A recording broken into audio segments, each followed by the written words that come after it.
Hi, in this episode we're going to Delphi, the center of the universe and an oracle from ancient times. Come and join us. And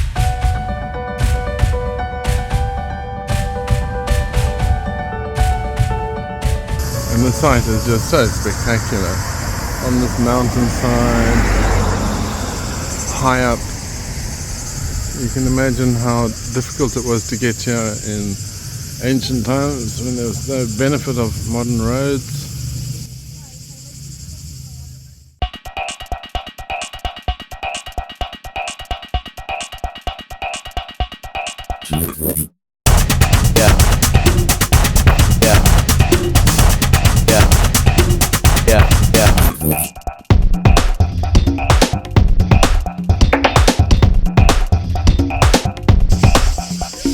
An incredible hillside full of ruins and history here.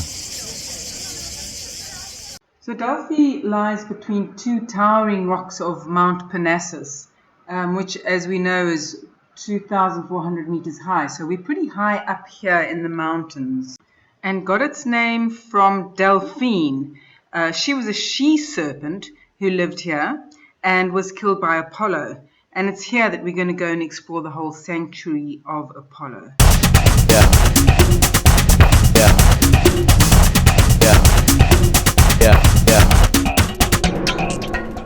Apollo is the son of Zeus and was the god of archery, music, dance and poetry, truth and prophecy, healing, disease and harmony, as well as the god of sun and light. And he is also the patron of the city of Delphi. It became well known and famous where pilgrims would come and consult with Pythia, the priestess of Apollo. We're going to talk about that a bit later. And this is an ancient site with terraces, temples, treasures, and we're off to explore them. This temple, or sanctuary of Apollo, was originally devoted to the worship of the earth god Gaia.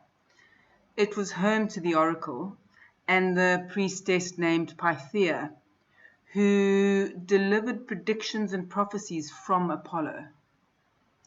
Pilgrims would come from all over the world to consult with Apollo before any major undertaking, and they'd bring lots of treasures and offerings to hear those predictions from the priestess. Sitting on a tripod stool, she would inhale vapors which rose up from a chasm in the rocks, and she'd become a bit doolally, a bit delirious, and speak gibberish, which would be interpreted by other priests, and this would be considered the answer from Apollo himself.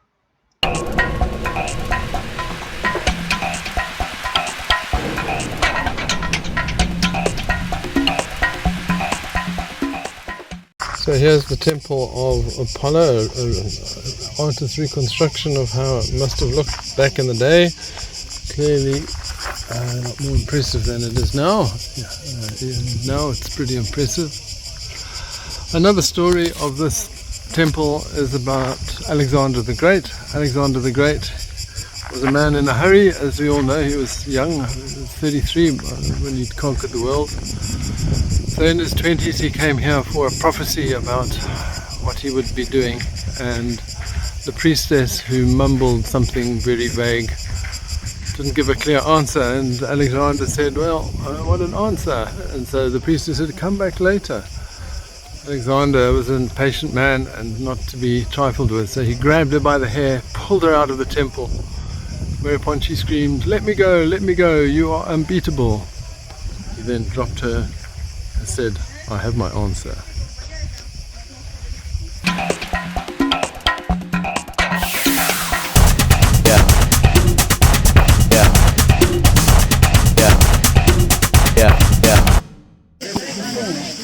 And here above the temple is an amphitheatre where people would come and perform in order to please the gods, and Apollo in particular.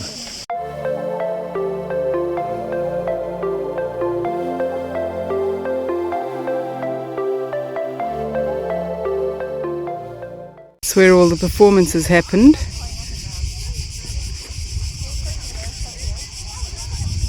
There's the temple of the Oracle.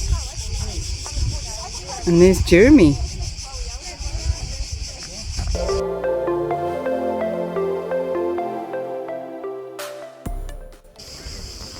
Here we are further along the sacred way, and we've come across this conical shaped stone, and Omphalos. This is supposed to be the center of the universe, so discovered by Zeus, who released two eagles, one from each end, and when they met, that's where he put the stone.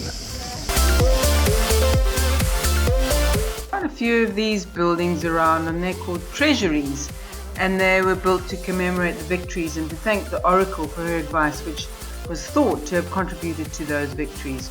And the most impressive is this one, the Athenian Treasury, built to commemorate the victory of the Battle of the Marathon, which we saw a while back. All the offerings which were made to Apollo were held in these buildings, and we actually went and viewed some of the amazing offerings that are held in the nearby museum. So right at the top of the site of the Delphi Oracle is the stadium. From about 500 BC they had contests here. These seats were added at a later stage by the Emperor Hadrian, I suppose of Hadrian's Wall. And from one end to the other is 178 meters. Right at the far end there's the start. And they would run along this track here. And over here, down there is the finish line where that row of stones is, and the arch above overlooks.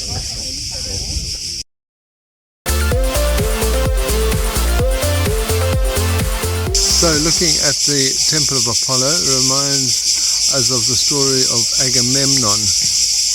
Way back when, Agamemnon,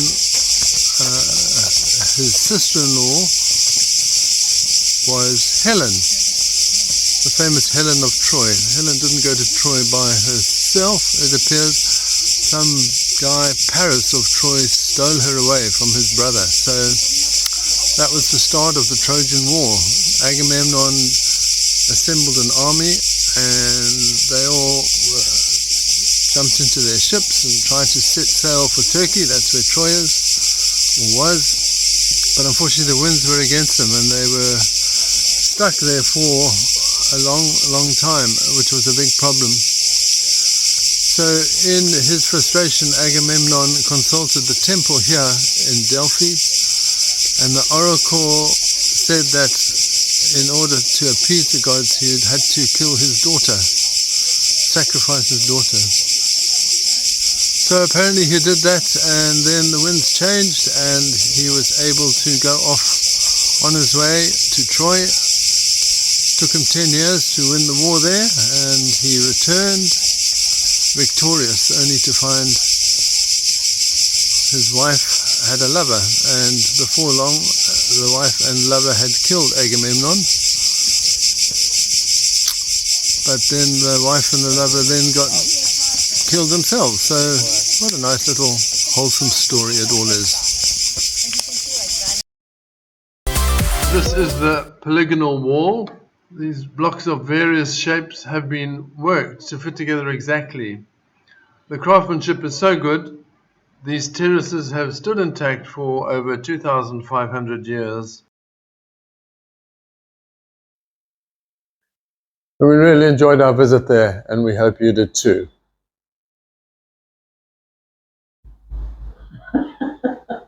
Yeah, and then? You must have like, share and stuff, or what? Yeah. Okay.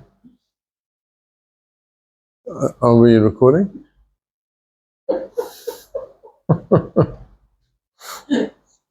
Are we? Okay. Thanks for telling me. So we really enjoyed our visit there, and we hope you did too. Please don't forget all the stuff like liking and sharing and forwarding. It really helps our algorithm. Bye for now.